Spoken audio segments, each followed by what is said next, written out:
Hi. ഞാനേ ഇപ്പോൾ ഇനി വരാൻ പോകുന്നില്ലേ 10th ലെവൽ പ്രിലിമിനറി. അപ്പം അതിന് വേണ്ടിയിട്ടുള്ളൊരു ക്ലാസ്സാണ്. SCERT ചാപ്റ്റേഴ്സ് ഓൺലിയാണ് പഠിപ്പിക്കുന്നത്. ഇത് വേണോ? ഓക്കെ, SCERT ചാപ്റ്റേഴ്സാണ് ഞാൻ പഠിപ്പിക്കുന്നത്. ഇത് ഞാൻ എഴുതിയതെന്ന് വെച്ചാൽ സമയമില്ലായിരുന്നു. ഞാൻ എന്തായാലും 1 മാസം കൊണ്ട് സിലബസ് തീർത്തു. പിന്നീട് ഞാൻ ജെമിനിയോട് ചോദിച്ച് സിമ്പിൾ പോയിൻറ്റ്സ് ആക്കി ഓരോ ചാപ്റ്ററും ഈ 10th level SCERT chapters 10th level പ്രിലിമിനറിക്ക് വേണ്ട ചാപ്റ്റേഴ്സ് കുറച്ച് കുഞ്ഞു നോട്ടായിട്ട്, പിന്നെ ചിലത് ഫുള്ള് വായിച്ച് എഴുതിയിട്ടുണ്ട്. അതിന് ഒരു ചാപ്റ്ററാണ്, ആദ്യത്തെ ഒരു ചാപ്റ്ററാണ് അധിനിവേശവും ചെറുത്തുനിൽപ്പും, ആ ചാപ്റ്റർ. ഓക്കെ, കൂടുതൽ പറയുന്നില്ല, പെട്ടെന്ന് നമുക്ക് പോകാം. അതിൽ ഈസ്റ്റ് ഇന്ത്യ കമ്പനിയുടെ കപ്പൽ വ്യൂഹം ഈസ്റ്റ് ഇൻഡീസിലേക്ക് അയക്കുന്നത് എന്നാണെന്നാണ് 1601 ഏപ്രിൽ 1 പിന്നെ സുമാത്രയിൽ നിന്നും ജാവയിൽ നിന്നും 18 മാസത്തോളം കുരുമുളകും കൊണ്ടെത്തിയ കപ്പൽ 4 ഉണ്ട്. Assumption, Dragon, Hector, Susan. അപ്പോൾ നമ്മൾ ആദ്യം പറഞ്ഞ ഈസ്റ്റ് ഇന്ത്യ കമ്പനിയാണ്, ഇംഗ്ലീഷ് ഈസ്റ്റ് ഇന്ത്യ കമ്പനി. അതിൻ്റെ കപ്പൽ വ്യൂഹം ആദ്യമായിട്ട് ഈസ്റ്റ് ഇൻഡീസിലേക്ക് എത്തിയതെന്ന് 1601 ഏപ്രിൽ 1. ഓക്കെ, അടുത്ത ഈ കുരുമുളക് അങ്ങനത്തെ കൊണ്ട് ജാവയിൽ നിന്ന് സുമാത്രയിലേക്ക് 18 മാസം എത്തിയ ഒരു കപ്പൽ, 4 കപ്പലുണ്ട്. സുമാത്രയിൽ നിന്ന് ജാവയിലേക്ക് എത്തിയ കപ്പലാണ് അസെൻഷൻ, ഡ്രാഗൺ, ഹെക്ടർ, സൂസൻ. അടുത്ത ലണ്ടനിൽ നിന്ന് 2ാം ദൗത്യം ആരംഭിച്ചതെന്നാണ് 1604. ഒന്നാമത്തെ നമ്മൾ പറഞ്ഞു ഈസ്റ്റ് ഇന്ത്യ കമ്പനി എവിടെ ഈസ്റ്റ് ഇൻഡീസിലോട്ട് പോയത്, അത് 1601 ഏപ്രിൽ 1. പിന്നെ ഈ ലണ്ടനിൽ നിന്നും 2ാം ദൗത്യം ആരംഭിച്ചത് 1604. മടക്കയാത്രയിൽ ആദ്യം പുറപ്പെട്ടത് ഹെക്ടർ, സൂസനാണ്.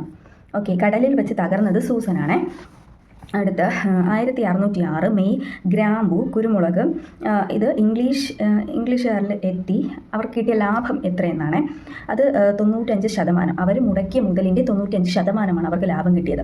യൂറോപ്പിൽ നിന്ന് കിഴക്ക് ദിശയിലേക്ക് സമുദ്രപാത കണ്ടെത്തിയത് 15ാം നൂറ്റാണ്ടിലാണ്. നമ്മൾ ഇതിനകത്ത് പഠിച്ചതിൽ പെട്ടെന്ന് ഓർത്തിരിക്കാനല്ല, പെട്ടെന്ന് നമ്മൾ പഠിച്ച പോയിൻറ്റ്സ് അതിലൊന്ന് പറഞ്ഞിട്ടുള്ളതെന്ന് വെച്ചാൽ English East India Company East ഇൻഡീസിലേക്ക് പോയത് 1601 ഏപ്രിൽ 1. പിന്നെ ഒരു 4 കപ്പൽ, കുരുമുളകൊക്കെ കൊണ്ടുവന്ന കപ്പൽ, അസെൻഷനും ഡ്രാഗനും ഹെക്ടർ, സൂസൻ. ഇതിൽ 2 എന്ത് ചെയ്തു, മടക്കയാത്രയിൽ ആദ്യം പുറപ്പെട്ടു ഹെക്ടറും സൂസനും. ഇതിൽ സൂസൻ എന്ത് ചെയ്ത് തകർന്നു പോയി അല്ലേ. പിന്നെ 1606 സെക്കൻഡ് യാത്ര അവർ ആദ്യത്തെ 1601 ആണെങ്കിൽ സെക്കൻഡ് യാത്ര 1604. പിന്നെ 1606 എന്ത് ചെയ്തു, ഇവർക്ക് ഇവർ മുടക്കിയതിൻ്റെ 95% ലാഭം ഇവർക്ക് കിട്ടിയിട്ടുണ്ട്. ഓക്കെ, പിന്നെ യൂറോപ്പിൽ നിന്ന് കിഴക്ക് ദിശയിലേക്ക് സമുദ്രപാത കണ്ടെത്തിയത് 15ാം നൂറ്റാണ്ടിലാണ്, 15ാം നൂറ്റാണ്ടിലെ അവസാനത്തിൽ. പിന്നെ യൂറോപ്യൻ കപ്പൽ നിർമ്മാണത്തിൽ വരിച്ച സാങ്കേതിക പുരോഗതി. കപ്പൽ നിർമ്മാണത്തിൽ ഓക്കെ, അതല്ല ക്വസ്റ്റ്യൻ എന്ന് വെച്ചാൽ ഈ യൂറോപ്യൻ കപ്പൽ സമുദ്രപാത കണ്ടെത്താൻ കാരണമാണ്. യൂറോപ്യർ സമുദ്രപാത കണ്ടെത്താൻ കാരണം എന്ന് വെച്ചാൽ യൂറോപ്യൻ കപ്പൽ നിർമ്മാണത്തിൽ നല്ല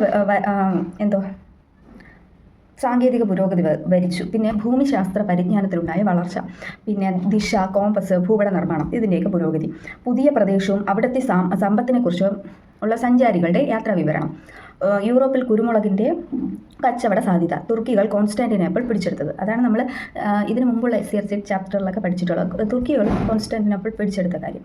ഓക്കെ, കടൽ മാർഗം ഇന്ത്യയിലെത്തിയ ആദ്യ യൂറോപ്യൻ ആരായിരുന്നു? പോർച്ചുഗീസുകാർ, നമുക്കറിയാം. കടൽ മാർഗം എത്തിയത്. അതിനു മുമ്പ് ഇന്ത്യയിലെത്തിയത് ആരായിരുന്നു? അറബികളായിരുന്നു അല്ലേ. ഓക്കെ, കോൺസ്റ്റാന്റിനോപ്പിളാണ് യൂറോപ്പിനും ഏഷ്യയുടെ പ്രധാന കേന്ദ്രമാണ്, വാണിജ്യ കേന്ദ്രം. യൂറോപ്പും ഏഷ്യയും തമ്മിൽ കരമാർഗം വ്യാപാര ബന്ധമായിരുന്നു. തുർക്കികൾ കോൺസ്റ്റാന്റിനോപ്പിൾ പിടിച്ചെടുത്തതെന്ന് 1453. അതിനകത്ത് 3, 4, 5 ഉണ്ട്, പക്ഷെ ലാസ്റ്റ് 3 മനസ്സിലാകുന്നുണ്ടോ? 1453, 3, 4, 5. ഓക്കെ, യൂറോപ്യർ അങ്ങനെ അവർ തുർക്കികൾ അത് പിടിച്ചെടുക്കുമ്പോൾ വ്യാപാരത്തിന് ഓഫ് കോഴ്സ് തടസ്സം ഉണ്ടായി, യൂറോപ്യരുടെ വ്യാപാര തടസ്സം. പിന്നെ കപ്പൽ യാത്ര തുടങ്ങിയത് ലിസ്ബണിൽ നിന്നാണ്. അറിയണോ? വാസ്കോഡ ഗാമ ലിസ്ബണിൽ നിന്ന് തുടങ്ങി കോഴിക്കോടെത്തി. അപ്പോൾ പിന്നിട്ട സമുദ്രങ്ങൾ അറ്റ്ലാന്റിക്കും ഇന്ത്യൻ മഹാസമുദ്രം. നമ്മൾ കോഴിക്കോട്ടിൽ വരുമ്പോൾ ഓഫ് കോഴ്സ് ഇന്ത്യൻ മഹാസമുദ്രത്തിൽ ടച്ച് ചെയ്യും. അതുപോലെ തന്നെ അറ്റ്ലാന്റിക് സമുദ്രം. ലിസ്ബണിൽ നിന്നാണ് കോഴിക്കോടെത്തിയത്. വന്നത് 98ലാണ്, 1498. എൻ്റെ ഡേറ്റ് ഓഫ് ബർത്ത് 98. അപ്പം എനിക്കത് ഓർത്തിരിക്കാൻ എളുപ്പമാണ്. അപ്പോൾ യൂറോപ്യർ ആധിപത്യം. അപ്പോൾ ഈ ഗാമ കോഴിക്കോട് എത്തിയല്ലേ, അവിടെ ഭരണം നടത്തിക്കൊണ്ടിരുന്നത് ആരാണ്? സാമൂതിരിമാരല്ലേ. അപ്പോൾ അവിടെ നമ്മൾ ഈ കടൽ മാർഗം പോർച്ചുഗീസുകാർ ആദ്യം എത്തിയെങ്കിലും, ഇന്ത്യയിലോട്ട് എത്തിയെങ്കിലും അതിനു മുമ്പ് ഇവിടെ ആരുണ്ട്? അറബികളുണ്ടല്ലേ. അപ്പോൾ ഇവിടുത്തെ വിദേശ വ്യാപാരത്തിനൊക്കെ നിയന്ത്രിച്ചിരുന്നത് അറബികളാണ്. വ്യാപാര അധികാരം ഇവർ പോർച്ചുഗീസുകാരാണല്ലോ, വാസ്കോഡ ഗാമ. അപ്പോൾ ഇവിടെ എത്തിയപ്പോൾ ഗാമ കോഴിക്കോട് എത്തിയപ്പോൾ ഇവിടെ വ്യാപാരത്തിൻ്റെ കാര്യങ്ങളൊക്കെ നിയന്ത്രിച്ചുകൊണ്ടിരിക്കുന്നത് അറബികളാണ്. അപ്പോൾ ഈ പോർച്ചുഗീസ് ഇവിടെ എത്തിയപ്പം ഇതിന് അംഗീകാരം കൊടുക്കാത്തതാരും? സാമൂതിരി. അപ്പോൾ പിന്നെ എന്തോന്ന്, സാമൂതിരി എടുത്ത് പറഞ്ഞിട്ട് കാര്യമില്ല. ഗാമ എങ്ങോട്ട് പോയി? കോലത്തിരിയെ കാണാൻ പോയി, കണ്ണൂർ കോലത്തിരിയെ കാണാൻ പോയി. അപ്പം കോലത്തിരി പറഞ്ഞു ഓക്കെ ഓഫ് കോഴ്സ് നീ വ്യാപാര അനുമതി എടുത്തോളൂ എന്ന് പറഞ്ഞു. അങ്ങനെ അവിടെ നിന്നും കുരുമുളക് കളക്ട് ചെയ്ത് പോർച്ചുഗീസിൽ കൊണ്ടുപോയി. ഇവിടെ യാത്രയ്ക്ക് ചിലവായതിൻ്റെ 60 ഇരട്ടിയാണ് ഗാമയ്ക്ക് അവിടെ ലാഭം കിട്ടിയത്. ഓക്കെ, സാമൂതിരി അവർക്ക് വ്യാപാര അനുമതി നൽകില്ല. ഈ സാമൂതിരി വ്യാപാര അനുമതി കൊടുക്കാതിരുന്നപ്പോഴാണല്ലോ ഗാമ ആരുടെ അടുത്തോട്ട് പോയത്? കോലത്തിരിയെ കാണാൻ പോയി, കണ്ണൂർ. അപ്പോൾ സാമൂതിരിയുടെ നാവിക തലവന്മാരാണ് കുഞ്ഞാലിമരയ്ക്ക്. അവർ എന്ത് ചെയ്തു? ഈ ഗാമയെ ഭീഷണിപ്പെടുത്തി. ഈ സാമൂതിരിമാർക്ക് അവിടെ വലിയ പണിയൊന്നുമില്ല. ഈ സാമൂതിരിമാരെ പ്രൊട്ടക്റ്റ് ചെയ്യാൻ പോലെ ഒരു ബോഡി ഗാർഡ്സാണ് ആര്? ഈ കുഞ്ഞാലിമരയ്ക്കാർ. അവർ ഗാമയെ ഭീഷണിപ്പെടുത്തി. അപ്പം അതൊക്കെ അങ്ങനെ കഴിഞ്ഞു പോയി. പിന്നെ ഈ കുഞ്ഞാലിമരയ്ക്കാർ എന്ന് പറയുമ്പോൾ 4 പേരാണ് മെയിനായിട്ട് നമുക്ക് പഠിക്കാനുള്ളത് ഇതിൽ.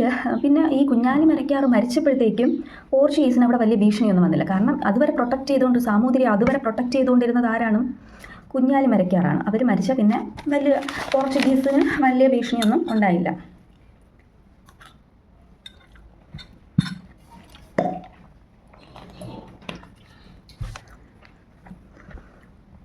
കുഞ്ഞാലിമരയ്ക്കാർ പ്രധാനമായിട്ടും എന്തൊക്കെയാണ് ചെയ്തതെന്നാണ്. പോർച്ചുഗീസ് ആക്രമണത്തിൽ നിന്ന് സാമൂതിരിയെ രക്ഷിച്ചു. ഓഫ് കോഴ്സ് വാസ്കോഡ ഗാമ ഇവിടെ വന്നു, വ്യാപാര അനുമതിയൊന്നും ചോദിച്ചില്ല. അപ്പം ഇവരുടെ ശിങ്കിടിയായിട്ട് ആരുണ്ട്? സാമൂതിരിയുടെ ശിങ്കിടിയായിട്ട് കുഞ്ഞാലിമരയ്ക്കാറുണ്ട്. അവരെ പ്രൊട്ടക്റ്റ് ചെയ്തു. 4 പേരാണ്. ചാലിയൻകോട്ട പിടിച്ചെടുത്തത് നമ്മൾ സ്ഥിരമായിട്ട് PSC ചോദിക്കുന്ന ഒരു ക്വസ്റ്റ്യാണ്. കുഞ്ഞാലിമരയ്ക്കാർ 3rd ആണ് ചാലിയൻകോട്ട പിടിച്ചെടുത്തത്. പിന്നെ പോർച്ചുഗീസുകാർ ഗോവയിൽ വെച്ച് വധിച്ചത് കുഞ്ഞാലിമരയ്ക്കാർ 4ാമനെയാണ്. അങ്ങനെ കുഞ്ഞാലിമരയ്ക്കാറിൻ്റെ ഡെത്തോടെ സാമൂതിരിമാരുടെ അധപതനമായിരുന്നു. ഓക്കെ, അവർക്ക് പ്രൊട്ടക്ഷൻ ആരുമില്ല. പിന്നെ പോർച്ചുഗീസിൻ്റെ സംഭാവനകളാണ് നമ്മുടെ മേശ, കസേര, അലമാര, ജനാല, പേന, ചാക്ക്. അതൊക്കെ ചാക്ക അങ്ങനെ തന്നെ എനിക്ക് തോന്നുന്നതിൻ്റെ വാക്കുകളായിരിക്കും. ഓക്കെ, പിന്നെ ഇവിടെ നിന്ന് കിട്ടിയ പദങ്ങളാണ് കശുമാവ് അല്ലെങ്കിൽ പറങ്കിമാവ്. അവർ തന്ന പദങ്ങളാണ് പപ്പായ, പേരയ്ക്ക, പൈനാപ്പിൾ. ഇന്ത്യയിലെ ആദ്യത്തെ യൂറോപ്യൻ കോട്ടയാണ് മാനുവൽ കോട്ട, കൊച്ചിയിലെ മാനുവൽ കോട്ട. പോർച്ചുഗീസ് ആധിപത്യത്തിന് കീഴിലായ പ്രദേശം ഏതാണ്? കൊച്ചി, ഗോവ, ദാമൻ, ദിയു. ഓക്കെ, അച്ചടി കണ്ടുപിടിച്ചത് പോർച്ചുഗീസുകാർ, ചവിട്ട് നാടകം കണ്ടുപിടിച്ചത് പോർച്ചുഗീസുകാരും.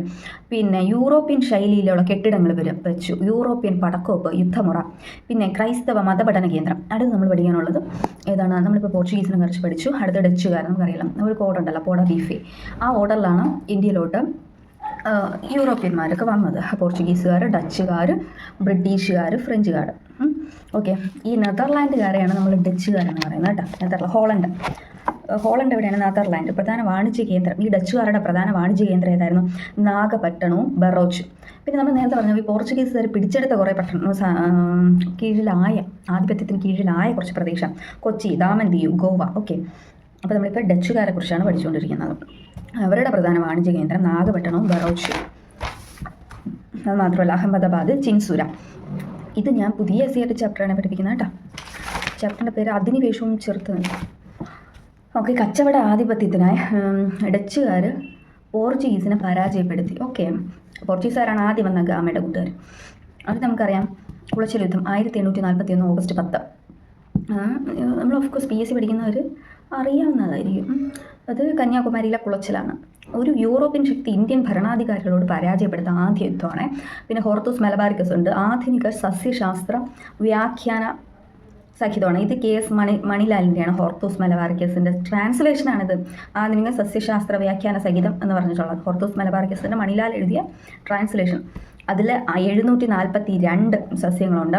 വാൻഡ്രീഡാണ് രചന. പിന്നെ നമുക്ക് ഹെൽപ്പ് ചെയ്തത് ഇട്ടി അച്യുതൻ. പിന്നെ ബാക്കിയുള്ള ഒരു അപ്പുഭട്ട്, വിനായകഭട്ട്, രംഗഭട്ട്.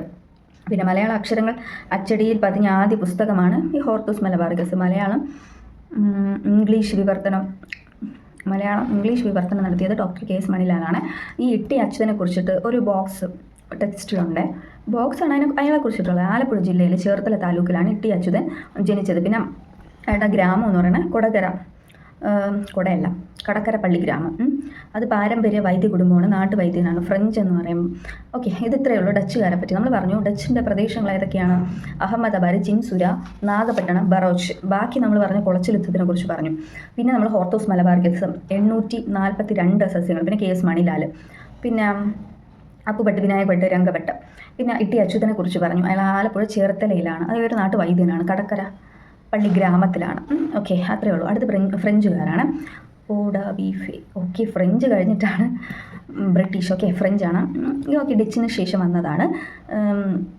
ദക്ഷിണ ഇന്ത്യയിലായിരുന്നു. ഇവർ കർണാടക, തമിഴ്നാട് ആ ഭാഗത്തൊക്കെയായിരുന്നു പോയത് കേട്ടോ. ഫ്രഞ്ചുകാരും അവിടെയാണ് ഒന്നാം കർണാട്ടിക് യുദ്ധം, രണ്ടാം കർണാട്ടിക് യുദ്ധം അതൊക്കെ നടന്നത്. അപ്പം ഈ കർണാട്ടിക് യുദ്ധം നടന്നത് ഫ്രഞ്ചുകാരും ബ്രിട്ടീഷുകാരും തമ്മിലാണ്. അതിൽ ബ്രിട്ടീഷാണ് ജയിച്ചത്. സോ ഫ്രഞ്ച് ആധിപത്യം എവിടേക്കായി ചുരുങ്ങി? പോണ്ടിച്ചേരി, യാനം, കാരയ്ക്കൽ, മാഹി. ഇതാണ് ഫ്രഞ്ച് അധിനിവേശ പ്രദേശം എന്ന് പറയുന്നത്. ഫ്രഞ്ചിൻ്റെ കർണാട്ടിക് ബ്രിട്ടീഷും ഫ്രഞ്ചും തമ്മിലായിരുന്നു. അതിൽ ബ്രിട്ടീഷുകാരാണ് ജയിച്ചത്. തമിഴ്നാട്ടിൽ ആന്ധ്രാപ്രദേശ്, തെക്കൻ തീരപ്രദേശ് 3 യുദ്ധമാണ് കർണാട്ടിക് യുദ്ധം നടന്നത്. അതിൽ പോർച്ചുഗീസിനും ഡച്ചുകാർക്കും ഫ്രഞ്ചുകാർക്കുമായിട്ട് കുറേ പ്രദേശങ്ങൾ നമ്മൾ ഇപ്പം പഠിച്ചില്ലേ. ഓരോ യൂറോപ്യൻ ശക്തി വരുമ്പോഴും അവരുടെ അധിനിവേശ പ്രദേശങ്ങൾ പഠിച്ചില്ല. ആദ്യം നമ്മൾ പോർച്ചുഗീസിൻ്റെ അധിനിവേശ പ്രദേശം പഠിച്ചു, കൊച്ചി, ഗോവ, ദാമൻ, ദിയു. അടുത്ത് നമ്മൾ ഫ്രഞ്ചുകാർ, ഡച്ചുകാരുടെ. ഓക്കെ, ഡച്ചുകാരുടെ നമ്മൾ പഠിച്ചു അഹമ്മദാബാദ്, ചിൻസുര, നാഗപട്ടണം, ബറോച്ച്. ഓക്കെ, അത് കഴിഞ്ഞിട്ട് നമ്മൾ ഈ ഫ്രഞ്ചുകാരുടെ അധിനിവേശ പ്രദേശം പോണ്ടിച്ചേരി, യാനം, പിന്നെ കാരയ്ക്കൽ, മാഹി അതൊക്കെ. ഇംഗ്ലീഷ് ഈസ്റ്റ് ഇന്ത്യ കമ്പനി 1600 സ്ഥാപിച്ചത്. അത് ഇന്ത്യയുമായിട്ട് കച്ചവടത്തിന് വേണ്ടി, മാർക്കറ്റിങ്ങിന്. കമ്പനി പ്രതിനിധി ആരാണ്? ക്യാപ്റ്റൻ വില്യം ഹോക്കിൻസ് ആണ്. മുഗൾ ചക്രവർത്തിയായിരുന്നത് ജഹാംഗീറാണ്. അവൻ്റെ അനുമതിയോടെ ഗുജറാത്തിലെ സൂററ്റിൽ ഒരു കച്ചവട താവളം പണിതു. ഇത് ഭരണം മദ്രാസിലിരിക്കും. ബ്രിട്ടീഷ് ഇന്ത്യയിൽ ആധിപത്യം സ്ഥാപിച്ചത് 1757 പ്ലാസി യുദ്ധം. 2 ബംഗാളിലെ നവാബ് സിറാജുദ്ദൗളയും പിന്നെ റോബർട്ട് ക്ലൈവും തമ്മിലാണ് പ്ലാസി യുദ്ധം അല്ലേ. പിന്നെ 1764 ബക്സാർ യുദ്ധം. ബീഹാർ, ബംഗാൾ, ഒറീസ ഈ പ്രദേശങ്ങളുടെ നികുതി കമ്പനി പിരിക്കുന്നതിനെ സംബന്ധിച്ചിട്ടുള്ളതാണ് ബക്സാർ യുദ്ധം നടന്നത്. ഈ ബ്രിട്ടീഷ് യുദ്ധത്തിൽ പരാജയപ്പെടുത്തിയതും ഭരണാധികാരി ഷാ ആലം സെക്കൻഡിനെയാണ് പരാജയപ്പെടുത്തിയത്.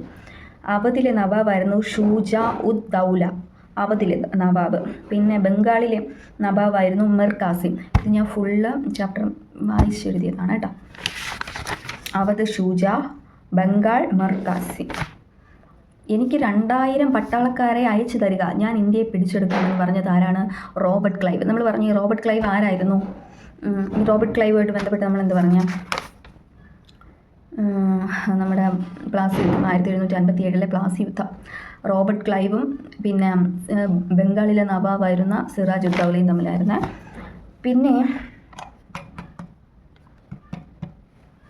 പിന്നീട് പറയാനുള്ളത് റോബർട്ട് ക്ലൈവാണ് പറഞ്ഞത് എനിക്ക് 2000 പട്ടാളക്കാരെ തരൂ, ഞാൻ ഇന്ത്യയെ രക്ഷിക്കാൻ പിടിച്ചെടുക്കാൻ.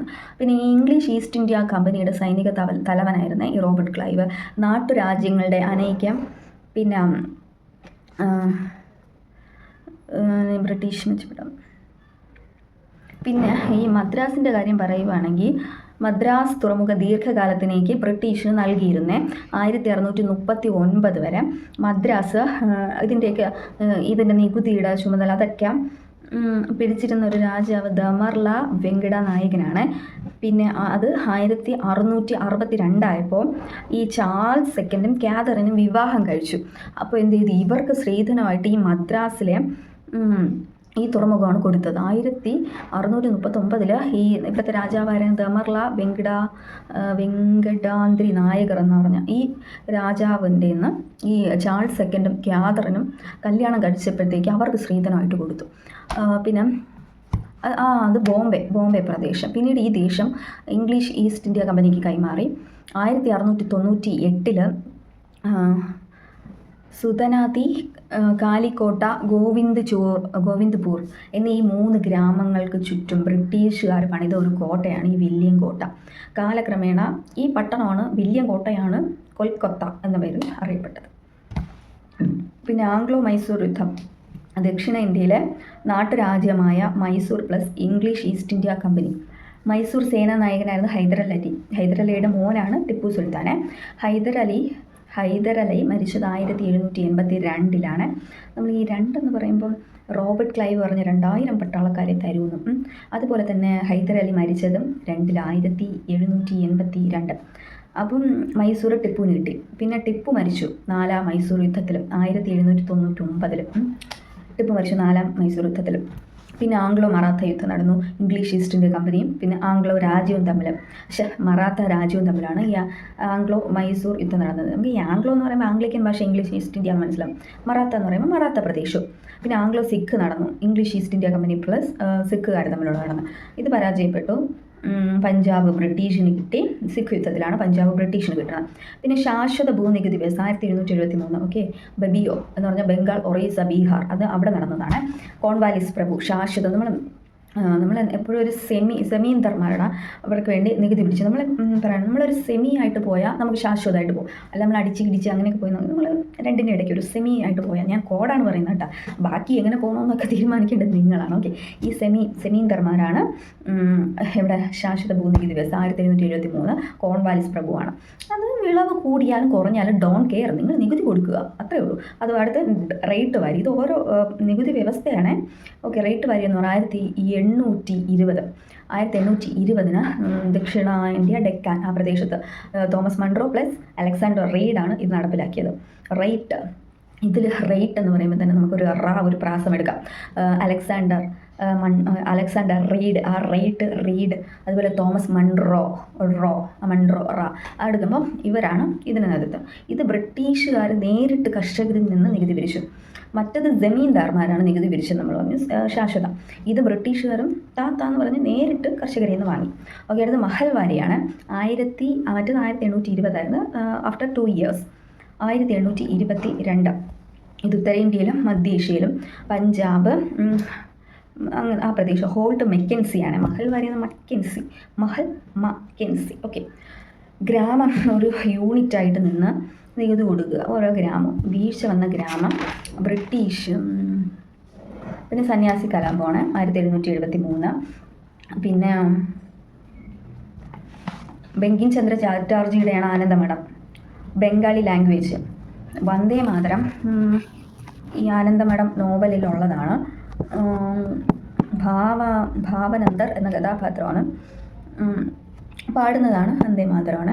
സന്യാസി കലാപം അല്ലെങ്കിൽ സന്യാസി ഫക്കീർ കലാപം അതിന് നേതൃത്വം നൽകിയത് ഭവാനി പതക് മഞ്ജുഷ. ഇതൊക്കെ പുതിയ SCERTയിലുള്ള റെയർ ഫാക്ട്സ് ആണ്. ഭവാനി പതക് മഞ്ജുഷയും നേതൃത്വം ആരാണ്? ബ്രിട്ടീഷ് കൊളോണിയൽ ഭരണാധികാരികൾക്കെതിരെയാണ് 1859 നീലം കലാപം. അത് അമരിച്ചെടിയിലെ നീലം ബ്രിട്ടീഷുകാർക്ക് മാത്രം വിൽക്കാൻ പറ്റൂ. നീലത്തിന് കമ്പോളത്തിന് വില കുറവാണ്. ആവശ്യം കുറവ്, ദാരിദ്ര്യം. അപ്പം നീലം കലാപത്തിൻ്റെ പ്രധാന നേതാക്കളെ ദിബങ്കർ വിശ്വാസം, വിശ്വനാഥ് വിശ്വാസ്. നമ്മൾ സന്യാസി ഫക്കീർ കലാപം പറഞ്ഞു. അതാരാണ്? ആരാണ് സന്യാസി ഫക്കീർ കലാപം? ഭവാനി പതക് മഞ്ജുഷായും. പിന്നെ സാന്താൾ കലാപം 1855 സിത്തു കൻഹു. നമുക്കറിയാം, പഴയ ഓൾഡ് SCERTയിലുള്ളത് തന്നെയാണ്. പിന്നെ കുറച്ച് സിദോവി കൻഹു എന്നൊക്കെ പറഞ്ഞിട്ടാണ് ഇതിൽ കിടക്കുന്നത്. നമുക്ക് ഓപ്ഷൻ കാണുമ്പോൾ കിട്ടിക്കോളും. അടുത്ത് മുണ്ട കലാപത്തിൻ്റെ വേറൊരു പേരാണ് ഉൽ ഗുലാൽ കലാപം. അത് പുതിയ SCERTയാണ്. ഇതിൻ്റെ മീനിങ് എന്ന് പറഞ്ഞാൽ വലിയ കോലാഹലം, വലിയ ഇളക്കം. ഇത് ജാർഖണ്ഡാണ്. മുണ്ട ഗോത്ര വിഭാഗങ്ങളാണ് നടത്തിയത്. അതിൻ്റെ ബിർസ മുണ്ടയാണ് നേതാവ്. കൊളോണിയൽ ചൂഷണത്തിനെതിരെയാണ്, ഭൂമി പിടിച്ചെടുക്കുന്നതിനും പിന്നെ സാമ്പത്തിക ചൂഷണം അതൊക്കെ. നടന്ന വർഷം 1899. നമ്മൾ പറഞ്ഞു 1799 ടിപ്പു സുൽത്താൻ 4ാം മൈസൂർ യുദ്ധത്തിൽ മരിച്ചത്. അടുത്ത് ഗോത്ര കലാപങ്ങൾ, കുറേ ഗോത്ര കലാപമാണ്. കുറിച്യർ, പഹാരിയ, കോളുബീൽ എന്നൊക്കെ പറഞ്ഞുകൊണ്ട്. പിന്നെ ബിർസ മുണ്ടയുടെ ബർത്ത്ഡേ എന്നാണ് November 15 ബിർസ മുണ്ടയുടെ. പിന്നെ ആ ദിവസം 2021 മുതൽ ജൻജാതീയ ഗൗരവ് ഡേ ആയിട്ട് ആചരിക്കുന്നുണ്ട്. പിന്നെ മുഹമ്മദ് ഇക്ബാലിൻ്റെ ഒരു കൃതിയാണ് ഗാന്ധി സെ പഹലെ ഗാന്ധി. ബിർസ മുണ്ട കഥാപാത്രം ഒക്കെ ഉള്ളതാണ്. പിന്നെ മഹാശ്വേത ദേവിയുടെ ആരണ്യർ അധികാർ എന്ന് പറയുന്ന ഒരു കൃതി. ബ്രിട്ടീഷ് നയം ബാധിച്ച തമിഴ്നാട്ടിലെ സൈനിക തലവനാണ് പോളിഗർമാർ. ഇവരെന്ന് പറഞ്ഞാൽ പാളയം, സൈനിക തലവന്മാർ എന്ന അർത്ഥത്തിലാണ് തമിഴ്നാട്ടിൽ ഈ തമിഴ് പദമാണ് പോളിഗർ. പോളിഗർ ഇംഗ്ലീഷ് പദമാണെങ്കിലും ഇതിൻ്റെ അർത്ഥം സൈനിക തലവൻ അങ്ങനെയൊക്കെയാണ്. തിരുനെൽവേലിയിലെ പോളിഗർ പാഞ്ചാലമായിരുന്നു. പിന്നെ കുറിച്ചിയിലുള്ള പോളിഗർ വീരപാണ്ഡ്യ കട്ടബൊമ്മയായിരുന്നു. ശിവഗംഗ ഉള്ള പോളിഗർ എന്ന് പറഞ്ഞാൽ മരുതുപാണ്ഡ്യയാണ്. കുറിച്ചി വീരപാണ്ഡ്യൻ, കുറച്ച് വീരമൊക്കെ ഉണ്ട്. പിന്നെ മരുത് എന്ന് പറയുമ്പോൾ ശിവഗംഗയാണ്. മരുത്ത് മല എന്നൊക്കെ ഓർക്കുമ്പോൾ നമ്മളൊരു ശിവനെയൊക്കെ ഓർക്കുമല്ലോ അത്. പിന്നെ ജനം സംരക്ഷിക്കാൻ നല്ല ബന്ധം ബൊമ്മ, വീരപാണ്ഡ്യ കട്ടബൊമ്മയായിരിക്കും. ആറ്റിങ്ങൽ കലാപം അറിയാൽ 1721 പിന്നെ ഗിഫോർഡിൻ്റെ നേതൃത്വത്തിൽ 104 ബ്രിട്ടീഷുകാർ ആറ്റിങ്ങൽ റാണിക്ക് ഗിഫ്റ്റ് കൊടുക്കാൻ പോകുന്നതാണ്. അങ്ങനെ പിന്നെ ഇന്ത്യയിൽ ബ്രിട്ടീഷുകാർക്ക് എതിരെ നടന്ന ആദ്യ സൈനിക കലാപം വെല്ലൂർ കലാപമാണ് തമിഴ്നാട്ടിലെ. കാരണം എന്ന് വെച്ചാൽ നമ്മുടെ ഇന്ത്യയിലുള്ള സൈനികരുടെ വേഷവിധാനത്തിനും എതിരെയുള്ളത്, വേഷവിധാനത്തെ പറ്റിയിട്ടുള്ളൊരു കലാപം. പിന്നെ അത് നടന്നത് 1806 പിന്നെ കിട്ടൂർ പൊന്നമ്മയെക്കുറിച്ച് അതിനകത്ത് പറയുന്നുണ്ട്. ചെന്നമ്മയാണ് കിട്ടൂർ ചെന്നമ്മ. മറാത്ത ഭരണത്തിൻ്റെ മേൽക്കോയ്മ അംഗീകരിച്ച കർണാടകയിലെ ഒരു നാട്ടുരാജ്യമായിരുന്നു കിട്ടൂർ എന്ന് പറയണം. ഈ തേർഡ് ആംഗ്ലോ മറാത്ത യുദ്ധത്തിന് ശേഷം ഈ കിട്ടൂർ എന്ന പ്രദേശം ബ്രിട്ടീഷിൻ്റെ ഭരണത്തിൻ്റെ കീഴിലായി. അപ്പോൾ എന്ത് ചെയ്തു, ഈ വിധവയാണ്, ഈ കിട്ടൂർ ചെന്നമ്മ എന്ന് പറയുന്ന സ്ത്രീ വിധവയാണ്. ആരുടെ വിധവയാണെന്ന് ചോദിച്ചാൽ ശിവലിംഗ രുദ്രദേശയുടെ വിധവയാണ്. അവർക്ക് ഒരു ബോയ് ബേബിയെ ദത്തെടുക്കാനുള്ള അവകാശം ഈ ബ്രിട്ടീഷുകാർ കൊടുത്തില്ല.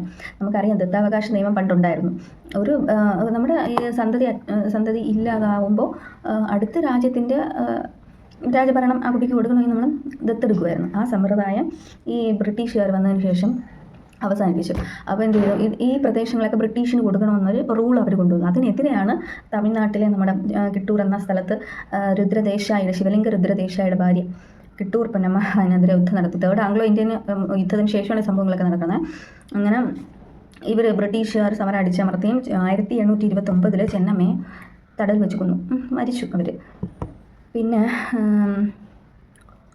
സൈനിക സഹായ വ്യവസ്ഥ വെല്ലസ്ലി ഇതൊന്ന് വായിച്ചിരിക്കേണ്ടതാണ്. ദത്താവകാശം നടപ്പിലാക്കിയത് ഡൽഹൌസി പ്രഭുവാണ് നടപ്പിലാക്കിയത്. അപ്പം അനന്തരാവകാശം ഇല്ലെങ്കിൽ നാട്ടുരാജ്യം ഇംഗ്ലീഷ് ഈസ്റ്റ് ഇന്ത്യക്ക് കൊടുക്കേണ്ട അങ്ങനത്തെ. ബാരക്പൂരിലെ മംഗൾ പാണ്ഡെ, ഇതൊക്കെ 1857 ഒന്നാം സ്വാതന്ത്ര്യ സമരമാണ്. മംഗൾ പാണ്ഡെ തൂക്കിലേറ്റിയത് ഏപ്രിൽ 8 57 ഒന്നാം സ്വാതന്ത്ര്യ സമരത്തിൻ്റെ അതേ വർഷം തന്നെ അയാളെ തൂക്കിലേറ്റി ഏപ്രിൽ 8 UP മീററ്റ്, ഡൽഹി മുഗൾ ഭരണം ബഹദൂർ ഷാ സെക്കൻഡാണ്.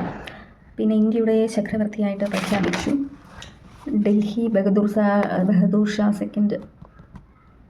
പിന്നെ ബ്രിട്ടീഷ് നാട് കടത്തിയത് ഡൽഹിയിൽ ഭരണം നടത്തിയതാണ് ബഹദൂർ ഷാ സെക്കൻഡ്. നമ്മളിത് ഒന്നാം സ്വാതന്ത്ര്യ സമരത്തിനെ കുറിച്ചാണ് പറയുന്നത്. പിന്നെ രംഗൂണിലേക്ക് നാട് കടത്തി എന്നൊക്കെ നമ്മൾ പറഞ്ഞു. ഭക്ത് ഖാൻ ഡൽഹിയിലാണ്. ബഹദൂർ ഷാ സെക്കൻഡിൻ്റെ സൈനിക ജനറലായിരുന്നു ഭക്ത് ഖാൻ എന്ന് പറയുന്നത്. അയാൾ ഡൽഹിയിലായിരുന്നു.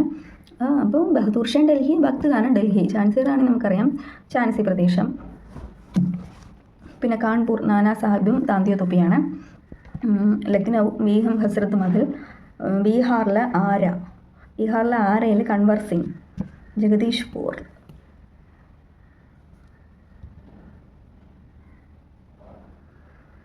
ഇതിനകത്ത്